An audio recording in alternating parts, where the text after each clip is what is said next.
दर्शकों नमस्कार। इस समय हमारे साथ मौजूद हैं शहर के रेडियोलॉजिस्ट और डॉक्टर एल के शर्मा साहब, जिन्होंने जच्चा शिशु रक्षा पर बहुत काम किया। सर सोनाली सिटी चैनल में आपका स्वागत है। धन्यवाद। सर, आपका जो प्रोजेक्ट है बच्चा और जच्चा की सुरक्षा, वो बहुत सालों से चल रहा है, उस पर क्या क्या काम होता है? ये हम भारतवर्ष में क्योंकि नवजात शिशुओं की मृत्यु दर बहुत ज़्यादा है और गर्भावस्था के दौरान चूँकि माताओं की भी मृत्यु दर सबसे ज़्यादा भारतवर्ष में विश्व है, तो उसमें पिछले 10 वर्ष से हम यहाँ जिला प्रशासन, महिला बाल विकास और के साथ मिलकर के काम कर रहे हैं। और 2019 में हमारी Indian radiological and imaging association ने एक संरक्षण नाम का प्रोग्राम शुरू किया है, जिसके तहत हम नए प्रोटोकॉल के माध्यम से सारे रेडियोलॉजिस्ट भारतवर्ष के, गायनेकोलॉजिस्ट, पेरिनेटोलॉजिस्ट, जो भी मातृ एवं बच्चों के संरक्षण के लिए काम करते हैं, उनको जागृत करने का एक कार्य कर रहे हैं, जिसको संरक्षण नाम दिया है। सर, संरक्षण में गुना में क्या क्या अभी आपने बड़े बड़े काम किए हैं, जैसे सुनने की महिला है, उनमें आपने सही डिलीवरी कराई है, बच्चा डेटल पोजीशन में था वो केस पूरा? हाँ, वो सब मैं अब आपको विस्तृत रूप से जो संरक्षण कार्यक्रम है उसकी पूरी जानकारी दूंगा स्लाइड के प्रेजेंटेशन के माध्यम से।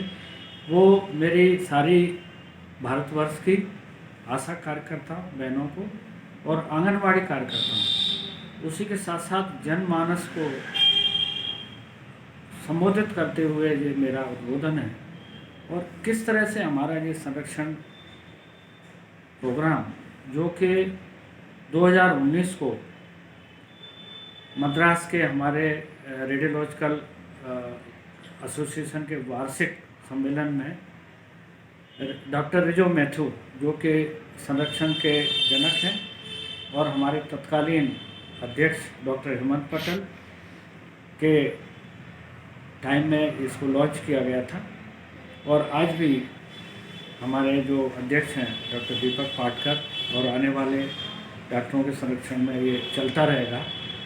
ये जो प्रोग्राम है ये सभी लोगों को उद्बोधित है, और इसमें किस तरह से हम कर रहे हैं मैं बिंदुवार आपकी जानकारी। सर, एक बीच में रुका, ईरा का जो संरक्षण कार्यक्रम है ये पूरा आपका बनाया हुआ है, ये पूरा आपका ही प्रोडक्ट है? नहीं, जो गुना का है वो मेरा पिछले 10 साल से था। हाँ। और जो IRI का जो प्रोग्राम है वो चूँकि हमारी शैक्षणिक संस्था एकेडमिक विंग है, उसके द्वारा उसको अब लागू किया गया है। आपके प्रोग्राम को अब उन्होंने लागू कर दिया? हाँ, उसमें थोड़ा सा उसमें और ज़्यादा मॉडिफाई करके मेरा जो था वो डेटिंग के आधार पर था। और नई मैं व्यक्तिगत रूप से तो करता था, परंतु इसके माध्यम से जब तक हम पूरे भारतवर्ष को अगर चेतित नहीं करेंगे, तो मैं तो जैसे गुना में परिवर्तन ला सकता हूँ, परंतु इसके परिवर्तन के लिए पूरे भारतवर्ष के लोगों को जागृत करने की, नई मेथड से पहचान कराने की जरूरत है। आप गुना में कुछ आंगनबाड़ियों में पायलट प्रोजेक्ट करते थे, तो उनमें 10 सालों में परिणामों में कितने अंतर है? परिणामों में तो इतना अच्छा उत्साहित परिणाम है कि हम आज भारतवर्ष के किसी भी अच्छे से अच्छे प्रोग्राम से आगे हैं। हमारे यहाँ बच्चों की संख्या 1000 से ऊपर है। हमारे यहाँ जो लो बर्थ वेट की संख्या है वो 9.6 ही है, जो WHO के अनुसार 10 से कम नहीं हो सकती है। और जो कुपोषण है और जो शिशु मृत्यु दर है उसको हम 25 से 30 के बीच में ला पाए हैं, जबकि भारतवर्ष में 42 से 50,000 है। तो मैं विस्तृत रूप से आपको बताता हूँ। इंडियन रेडियोलॉजिकल एसोसिएशन का जो संरक्षण है उसके प्रोटोकॉल के लिए मैं जानकारी पूरे जनता के लिए और आंगनबाड़ी और आशा वर्कर को उद्बोधित करते हुए बता रहा हूँ। जैसा कि हम जानते हैं कि नेशनल फैमिली हेल्थ सर्वे 4 के अनुसार भारतवर्ष में पेरिनेटल मोर्टेलिटी की दर 36 पर 1000 है, न्यूनेटल मोर्टेलिटी 30 प्रति 1000 है, और इन्फेंट मोर्टेलिटी 42 प्रति 1000 है। ये मैं आंकड़े इसलिए आपको बता रहा हूँ कि जिससे कि हम इस स्थिति को समझने में और उसका आंकलन करने में सक्षम होंगे कि कितनी भयावह स्थिति है भारतवर्ष में। अगर विश्व के संदर्भ में हम देखें तो पूरे विश्व में 128 मिलियन बर्थ प्रतिवर्ष होती हैं, उनमें से भारत में 28 मिलियन प्रेगनेंसी और 27 मिलियन लाइव बर्थ करीब होती हैं। और दुखद स्थिति ये है कि गर्भावस्था के दौरान 67,000 माताओं की मृत्यु हो जाती है गर्भकाल में। करीब 1 मिलियन मतलब 10 लाख बच्चों की जन्म के 1 महीने के अंदर, उसको न्यूनेटल मोर्टेलिटी कहते हैं, और उनमें से भी 7.5 लाख पेरीनेटल डेथ होती है। पेरीनेटल डेथ का मतलब है कि जन्म के 7 दिन के अंदर मृत्यु हो जाना। जैसा कि मैंने पहले बताया, इन्फेंट मोर्टेलिटी माने 1 साल तक की मृत्यु दर 42% हिंदुस्तान में है।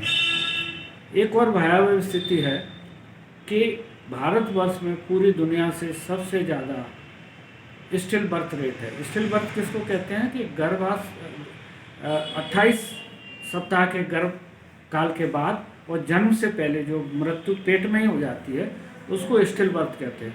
वो पूरी दुनिया से सबसे ज़्यादा भारतवर्ष में है, और वो है करीब 20 से 66 पर 1000 लाइव बर्थ के ऊपर। अगर संख्या के हिसाब से देखें तो प्रतिवर्ष 5,92,000 बच्चे पेट में ही मर जाते हैं, जो कि अगर पूरी दुनिया की आबादी को भी और देशों को मिलाएंगे तो उससे भी ज़्यादा पड़ता है। और एक बात मैं हिंदी में इसको संरक्षण को बताने का एक और तात्पर्य है कि सबसे ज़्यादा जो न्यूनेटल मॉर्टेलिटी है 36 और 30 प्रति हज़ार, वो हिंदी भाषी राज्यों में ज़्यादा है। अच्छा। मध्य प्रदेश, उत्तर प्रदेश, राजस्थान, छत्तीसगढ़ और उड़ीसा। तो इसका एक इससे कि इसकी एक मतलब जानकारी हमारे ये इन प्रदेशों में भी हो कि ये कितना महत्वपूर्ण है। और मैं अब आगे के कॉज में आऊँगा कि जो मुख्य कारण है न्यूनेटल डेथ का, मतलब 1 महीने के अंदर होने वाली मृत्यु का, वो सबसे मुख्य कारण है जन्म से पहले जो प्रीटर्म बर्थ कहते हैं। प्रीटर्म बर्थ का मतलब है कि 37 सप्ताह से पहले जो बर्थ होती हैं उनके कॉम्प्लिकेशन करीब 43.7% होते हैं, और जब जन्म हो रहा होता है बच्चे को, उसको इंट्रापार्टम रिलेटेड कॉम्प्लिकेशन है वो करीब 19.2% होते हैं। तो इस तरह से करीब 62% केसेज में जो समय से पहले बच्चे का जन्म हो जाता है वो इनके कारक होते हैं। अब हम अगर इनके जो प्रीटर्म बर्थ के कारकों पे आएंगे, प्रीटर्म का बर्थ है जैसा कि मैंने बताया 37 सप्ताह से पहले जन्म हो जाना। तो उसमें कुछ मेडिकल डिसीजन हैं जो भारत में बहुत ज़्यादा हैं। 1/3 केसेज में प्री एक्लेम्सिया और फीटल ग्रोथ रेस्ट्रिक्शन ये नामक बीमारियां हैं, इनकी वजह से प्रीटर्म बर्थ हो जाती है। 2/3 केसेज में स्वतः प्राकृतिक रूप से गर्भ की थैली फट जाती है, उसके बारे में हम कुछ कर नहीं सकते हैं, परंतु ये जो प्री एक्लेम्सिया और एफजीआर है और इसके बारे में हम ध्यान देने से इनको रोक सकते हैं। यहाँ एक और महत्वपूर्ण बात है कि जितनी जल्दी प्रीटर्म बर्थ होगी, मतलब 28, 26, 27, 28, 30 के करीब होगी, तो वो बच्चे की मृत्यु दर उतनी ज़्यादा होती है वीक्स में। और जितने वो टर्म के पास करीब 37 सप्ताह के बाद आएंगे तो उसमें मृत्यु दर कम होती जाती है। तो यही हमारा उद्देश्य रहता है गर्भकाल के दौरान जो हम जांच करते हैं कि किस तरह से इस प्रीटर्म बर्थ को रोकें। तो जो जैसा कि मैंने कहा कि प्रीटर्म के 2 कारण हैं, एक प्री एक्लेम्सिया और दूसरा एफजीआर। तो प्री एक्लेम्सिया के बारे में हम थोड़ी विस्तृत जानकारी लेंगे। गर्भकाल के दौरान जो ब्लड प्रेशर से जनित बीमारियां होती हैं, अगर गर्भ रहने से पहले या प्रथम 20 सप्ताह में अगर ब्लड प्रेशर हाई हो जाता है तो उसको क्रोनिक हाइपरटेंशन कहते हैं, और इनका प्रतिशत भारतवर्ष में 10.08% है। अगर ब्लड प्रेशर 20 सप्ताह के बाद होता है तो उसको प्री एक्लेम्सिया कहते हैं, और इसका जो प्रतिशत है करीब 8 से 10% होता है। अब इनकी वजह से, ब्लड प्रेशर की वजह से कभी कभी माँ को झटके आ जाते हैं और उससे माँ और बच्चे की दोनों की मृत्यु हो जाती है। इसका प्रतिशत करीब 1 से 5% होता है। तो इस तरह से अगर हम देखते हैं तो करीब 22% प्रेगनेंसी में ये कॉम्प्लिकेशन होते हैं, और इनकी वजह से ही ये आगे की एक भीषण स्थिति उत्पन्न होती है। अब एक चीज़ और ध्यान देने की है यहाँ पर, मैं जिसको एम्फेसाइज करना चाहूँगा कि पश्चिमी देशों की अपेक्षा एशियन में और इंडियंस में इस प्री एक्लेम्सिया की कंडीशन की 2.5 गुना ज़्यादा इंसिडेंस होता है एशिया में ज़्यादा है। हाँ, एशिया में, पर्टिकुलरली इंडिया में। और प्रथम बार में एक और चीज़ महत्वपूर्ण है कि जब प्रथम बार में उसको बच्चा रहता है माँ को, तो उसका 3 गुना प्रतिशत हो जाता है, 10 गुना, 3 गुना। परंतु एक चीज़ और उसमें देखना है कि अगर प्रथम बार में उसको प्रेगनेंसी के दौरान ये प्री एक्लेम्सिया हुआ है, बीपी हाई हुआ है, तो अगली प्रेगनेंसी में इसकी 10 गुना ज़्यादा संभावना रहती है। तो इन चीज़ों के आंकड़ों को हमको समझना पड़ेगा कि इनको चिन्हित जल्दी से जल्दी करें। इसी के साथ ये तो तात्कालिक प्रेगनेंसी के दौरान हुए, हम देखेंगे कि इनका लॉन्ग टर्म भी इफेक्ट होता है। जिन माँ को गर्भकाल के दौरान प्री एक्लेम्सिया हुआ है, तो उनको भविष्य में कार्डियोवैस्कुलर डिसीज से, जैसे ब्लड प्रेशर है और हार्ट की डिसीजेज हैं, हार्ट अटैक की संभावना है, या जो ब्रेन का अटैक है, और उससे मृत्यु की संभावना नॉर्मल जिनको प्रेगनेंसी रही है उनसे दुगनी होती है, 2 टाइम्स। तो मतलब ये खाली ये नहीं कि गर्भावस्था के दौरान ही परेशानी है, भविष्य में भी उसको ये रिस्क रहती है। और भी जो बच्चा जिसके गर्भ में रहते हुए प्री एक्लेम्सिया हुई है, तो उसको भी जब वो बड़ा होगा, बचपन में ही उसको डायबिटीज की संभावना होगी, सेरेब्रल पाल्सी की संभावना हो सकती है जन्म के तुरंत बाद, और जब वो बड़ा होगा तो उसको भी ब्लड प्रेशर, हार्ट अटैक और इन सब बीमारियों की संभावना नॉर्मल बच्चे से दुगनी होती है। तो ये बहुत महत्वपूर्ण है कि ये भविष्य का निर्धारण भी इसी दौरान हो जाता है। तो इनको हम जो लाइफ स्टाइल डिसीज आज कहते हैं या नॉन कम्युनिकेबल डिसीज कहते हैं, उनकी रोकथाम का भी ये माध्यम बन सकता है अगर हम इस पर ध्यान दें। अब हम आते हैं, हमारे यहाँ देखा होगा कई माताओं की ठिगनी रहती हैं, तो उनमें प्री एक्लेम्सिया की रिस्क ज़्यादा रहती है। जितनी वो लंबी होगी उसकी रिस्क कम रहती है, जितना वजन ज़्यादा होगा उसकी रिस्क ज़्यादा रहती है। अगर वो IVF से बच्ची IVF के द्वारा हुआ है तो भी रिस्क ज़्यादा है, ब्लड प्रेशर बहुत हाई है या डायबिटीज है, तो इस तरह से जो मैंने पहले भी बताया कि इसमें रिस्क बढ़ती जाती है। अब दूसरा जो कारण हमने कहा प्री एक्लेम्सिया के साथ साथ एक और प्री टर्म बर्थ का कारण है फीटल ग्रोथ रेस्ट्रिक्शन। ये क्यों महत्वपूर्ण हो जाता है कि फीटल ग्रोथ रेस्ट्रिक्शन क्या है? फीटल ग्रोथ रेस्ट्रिक्शन का मतलब है कि जो बच्चा गर्भकाल के दौरान अपने प्राकृतिक ग्रोथ को नहीं पहुंच पाता है, जो ईश्वर प्रदत्त उसको ग्रोथ है अंदर जैसे बढ़ना चाहिए, अगर वो नहीं हो पाती है तो उसको हम फीटल ग्रोथ रेस्ट्रिक्शन कहते हैं। और ये महत्वपूर्ण क्यों है कि इसका प्रतिशत भारतवर्ष में 36.5% है।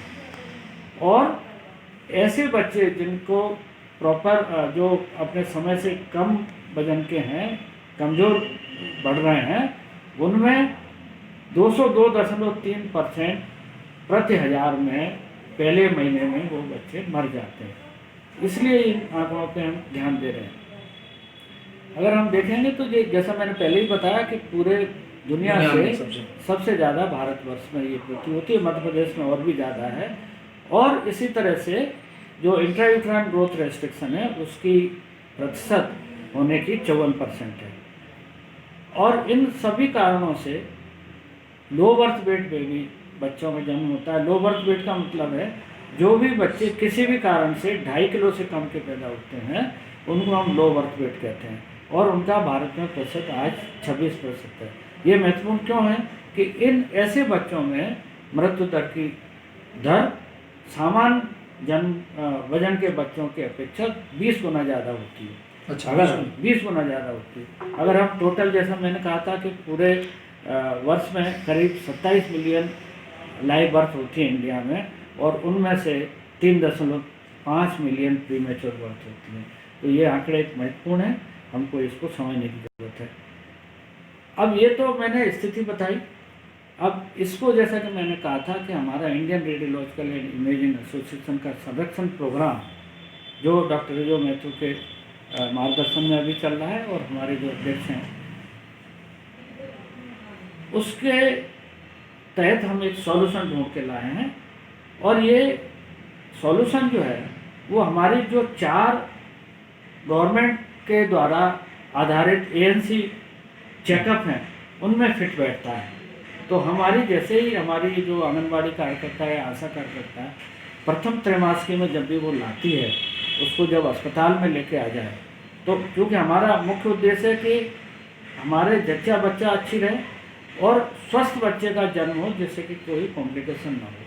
तो इन चारों जांचों में अगर हम इस संरक्षण प्रोग्राम के तहत कार्य करेंगे तो उसके से क्या होगा कि हम ऐसी समस्या का अर्ली आइडेंटिफाई कर लेंगे, चिन्हित कर लेंगे कि उसको समस्या है क्या, उसकी कितनी रिस्क भविष्य में रहेगी उसका आकलन कर लेंगे और उसके हिसाब से उसका कैसी बच्चे की जन्म के समय की या मृत्यु की कैसी संभावना रहेगी, उसको अच्छी तरह से आकलन करते हुए समयबद्ध तरीके से उस बच्चे को अपन बाहर निकाल करके मैनेजमेंट अच्छा कर सकते हैं। तो इसमें सबसे इम्पोर्टेंट जो आपने जैसे मुझसे पूछा था, ये गुना की ये पिछले 10 वर्ष का कार्य है, dating of pregnancy. Dating of pregnancy क्या है, क्योंकि जैसे मैंने कहा कि ये त्रैमासिक के आधार पर ANC चेकअप के द्वारा होना चाहिए। तो जो बच्चा गर्भ में है वो गर्भ में कितने समय का है, तभी हम प्री मैच्योरिटी या पोस्ट मैच्योरिटी का इसका समय निकल गया है या संभावित डिलीवरी की तिथि क्या होगी, उसका निर्धारण हम कर पाएंगे। तो उसके लिए हमको डेटिंग ऑफ प्रेगनेंसी की बहुत आवश्यकता है, क्योंकि अगर 24 से 28 सप्ताह के बीच में जन्म होता है बच्चे का किसी कारण से, बीमारी की वजह से, तो हम प्रतिदिन अगर एक दिन भी उसके आगे ले जा सकते हैं गर्भ को, तो 2% प्रतिदिन के हिसाब से उसकी मृत्यु की संभावना को हम नकार सकते हैं। 2% प्रतिदिन। इसी तरह से अगर 1% पर डे उसकी मृत्यु की संभावना कम कर और उस बच्चे को जीवित रहने के और रिस्क फ्री जीवित रहने की संभावना को बढ़ा सकते हैं। ये इसलिए भी महत्वपूर्ण हो जाता है कि अगर समय निकल गया, संभावित तिथि निकल गई, तो भी मृत्यु दर बढ़ जाती है। इस तरह से, क्योंकि 38 सप्ताह के दौरान सबसे कम मृत्यु दर होती है 1.2 पर हजार। अगर हमारा बच्चा 38 सप्ताह तक पहुंच गया है तो 1.2 पर हजार। 38 सप्ताह के बाद जन्म होता है तो सबसे कम मृत्यु 38 सप्ताह में, परंतु अगर वो 40 सप्ताह तक पहुंचता है तो करीब मृत्यु दर 2.4, और अगर वो समय 43 सप्ताह हो गया तो मृत्यु दर 5.8 हो जाती है। इसलिए गर्भकाल का निर्धारण अत्यंत महत्वपूर्ण है। अब उसको कैसे कर सकते हैं? एक तो जो हमारी सामान्य प्रचलन में स्थित है LMP मेथड। LMP का मतलब है कि अंतिम जो उसको महीना आया था उसके हिसाब से 280वें दिन संभावित प्रसव तिथि होती है। ये हमारी मेडिकल सदियों से चली आ रही है। तो हमारी जो आंगनबाड़ी कार्यकर्ता, आशा कार्यकर्ता ANM है, इसी हिसाब से उसको देखती है। परंतु जैसा कि हमने गुना हमारे संरक्षण के प्रोग्राम विगत 10 सालों का अनुभव है और जो इंडियन जर्नल ऑफ रेडियोलॉजी में पब्लिश हुआ है कि करीब 50% केसेज में LMP मेथड करेक्ट नहीं होती। कभी कभी गर्भ समय से जो उसके LMP के हिसाब से नहीं होता है, 2 महीने में होता है, 3 महीने में होता है, तो ऐसे में प्री मैच्योरिटी की और पोस्ट मैच्योरिटी की संभावना बढ़ जाती है। तो हमें इसके लिए क्या करना चाहिए?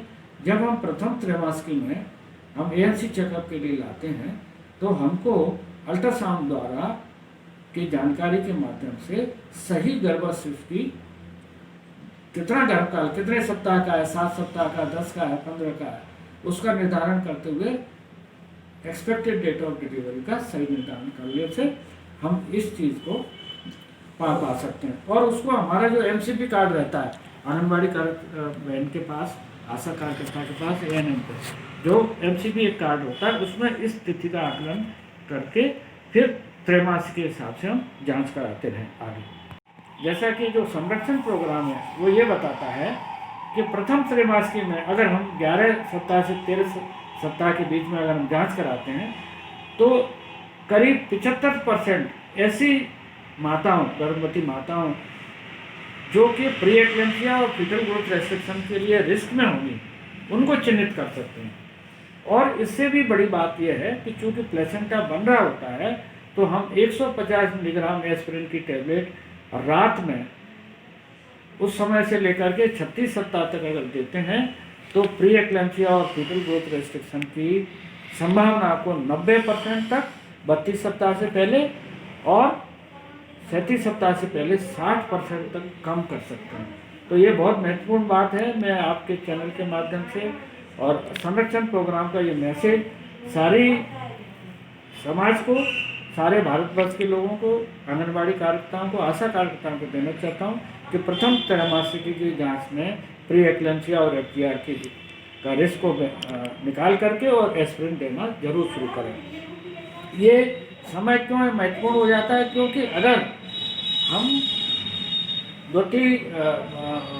त्रैमासिक में अगर ये जांच कराएंगे तो प्लेसेंटा चूंकि बन चुका होता है, तो जो प्रिवेंशन का, इसको जो रोकथाम का समय था वो निकल जाता है। इसलिए प्रथम त्रैमासिक में ही रिस्क असेसमेंट होकर एस्पिरिन देने से इनकी संभावना को काफ़ी कम कर सकते हैं। तो अब जब इस तरह से देखा, जो हाई रिस्क की माता है उसको 2 त्रैमासिक में अपने देखा, और अगर वो रिस्क पे रहती है तो उसको हर महीने हम जांच करते हैं। अगर रिस्क पे नहीं है तो तृतीय त्रैमासिक में 32 सप्ताह के दौरान 32 से लेकर के 37 सप्ताह फिर जांच करते हैं, और जो संरक्षण का प्रोटोकॉल है उसके माध्यम से हम करते हुए और समस्या का निर्धारण कर सकते हैं। इस तरह से अगर हम बच्चे को रिस्क में देखते हैं तो ये प्रीमेच्योरिटी की रिस्क और उसके गर्भकाल में समाप्त बच्चे की मृत्यु होने के रिस्क को देखते हुए, एक सामंजस्य बिठाते हुए बच्चे की डिलीवरी कर और SNCU में उसको रख करके और उचित समय में उसकी देखभाल कर सकते हैं। संरक्षण का इस तरह से एक प्रोटोकॉल है, और वो ये कहता है कि अगर तृतीय त्रैमासिक में अगर वजन 3 से 10% के बीच में है और डॉपलर नॉर्मल है तो ऐसे बच्चे को हम टर्म के करीब ले जा सकते हैं, मतलब करीब 37 सप्ताह तक उसको आराम से ले जा सकते हैं। परंतु अगर बच्चे का वजन 10 से 50 सेंटाइल के बीच में है परंतु एबनॉर्मल डॉपलर फाइंडिंग आती हैं, तो जो प्रोटोकॉल के हिसाब से सर्विलेंस करते हुए हर वीकली, और जैसे ही ऐसा लगे कि बच्चे को अंदर रिस्क है तो उसकी डिलीवरी कर लेनी चाहिए। और इसी तरह से लास्ट त्रैमासिक में अगर उसका वजन अच्छा है परंतु CPR एक जो फीटल डॉपलर में एक वो है, तो अगर एबनॉर्मल आता है तो चूँकि उसमें पेरीनेटल मॉर्टेलिटी की और कॉम्प्लिकेशन की संभावना ज़्यादा होती है, तो ऐसे बच्चे को भी समयबद्ध तरीके से निकाल करके और हम इस बच्चे को बचा सकते हैं।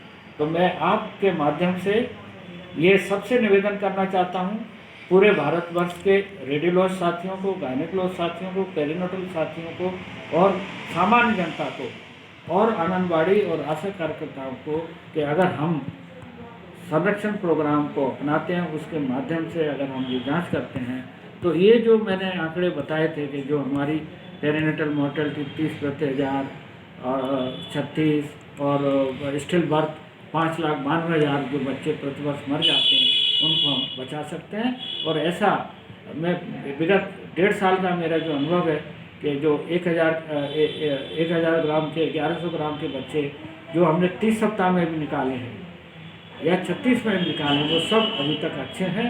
और हम सब मिल कर के अगर इसमें अपना कर्तव्य का पालन करते हुए सही रूप से वैज्ञानिक पद्धति को अपनाएंगे तो ज़रूर भारत से preterm birth, still birth, infant mortality को हम दूर कर पाएंगे। धन्यवाद।